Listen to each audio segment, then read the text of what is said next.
Forgive us our trespasses, as we forgive those who trespass against us.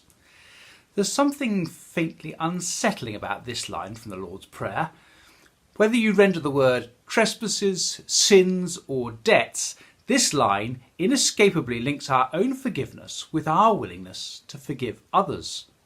It's a dangerous thing to pray, particularly given the fact that human beings generally don't want to forgive others. Forgiveness flies in the face of justice. Forgiveness apparently requires us to forego justice, to lose our chance to have revenge, and to have the truth told about the injustices that we ourselves have suffered. Surely Jesus doesn't require us to forgive others as a precondition for being forgiven. That would fly in the face of what we say about forgiveness being a free gift from God.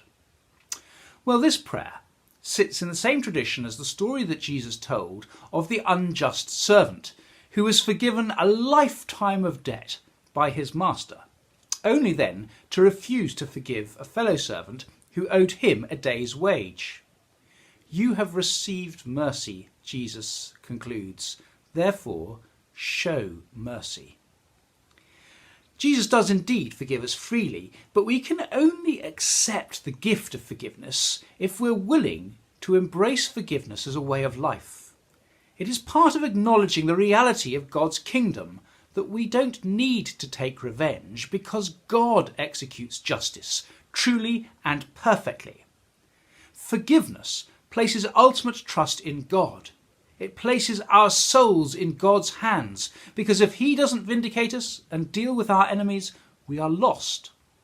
But we trust that he does deal with them, and indeed finds a way to restore the lost, both us and our enemies, back into one flock, where together we can thrive. Forgiveness requires us to look at the whole of life differently, and thereby see God's kingdom the right way up. Why forgive? Because forgiveness is a strong thing to do. To harbour a grudge is to allow your offender to keep a hold over you. If they wanted to hurt you, they get their wish every moment you are possessed by your grudge. Grudge-bearing imprisons you in your hurt and perpetuates your victimhood. To forgive is to say, you will not have this hold over me anymore. I will be free. Why forgive? Because forgiveness is victory. To long for revenge is to imitate the behaviour that hurt you in the first place, to be dragged down to their level, to become one of them. To forgive is to say, you may have needed to hurt me, but I do not need to hurt you. My life is based upon different values. Why forgive? Because forgiveness is a healthier pain. Healthy wounds create sharp pain. Infected wounds slowly poisonous. Forgiveness hurts because we are amputating the outrage within us that cries, "This should not have happened to me." To forgive is to say, I can survive this, so I will prefer the sharp pain inflicted upon me undeservingly over the festering pain of my own choice, which poisons the whole of my life from within. We do, of course, find it easier to forgive if our offender is sorry. But even if our offender never repents or acknowledges our forgiveness or the cost of it, forgiveness is worth it for us. It is liberating, strengthening, and healing. But don't underestimate the effect on our offenders. Forgiveness reverses the power balance. In facing you, they have to face the only human being to whom they cannot lie or deceive about what happened.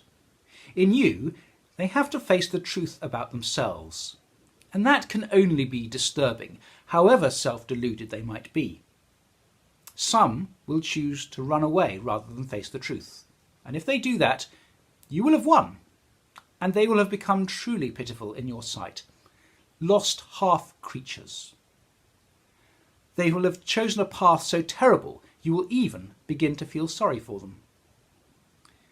But if they do accept the truth and accept your forgiveness, a remarkable reconciliation becomes possible, and a new kind of community is born, one that in turn will give birth to a whole new world. That community is what Jesus called the church. Forgiveness is the healing that we most need. It is the way of life that marks out the only future that can possibly offer hope.